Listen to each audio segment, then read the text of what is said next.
একটা কথা পরিষ্কারভাবে মাথায় গেঁথে নেবেন, যেই মানুষটি আপনার ভাইয়ের শত্রু সে কোনোদিনও আপনারও বন্ধু নয়।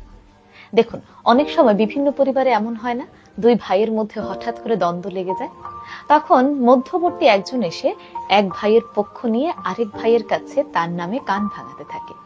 যেমন ধরুন, আপনার ভাইয়ের নামে আপনার কাছে এসে কেউ একজন বদনাম করলো, কিংবা কিভাবে কিভাবে তার ক্ষতি করা যায় সেই জিনিসগুলো আপনাকে শিখিয়ে দিল, অথবা যেভাবেই হোক আপনার পক্ষ নিয়ে কথা বলে বারবার আপনার ভাইয়ের নামে বদনাম করছে, কিংবা আপনি ভালো করে জানতে পারলেন সেই মানুষটি আপনার ভাইয়ের শত্রু।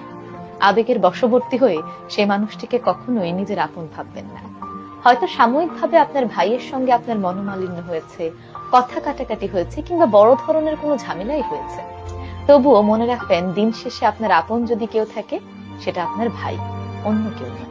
বাইরের মানুষ কখনোই আপনার ভাইয়ের মতো করে আপনাকে বুঝবেও না, ভালোবাসবে না। তাই বাইরের মানুষের কথা শুনে কখনোই ভাইয়ের সঙ্গে শত্রুতা করবেন না।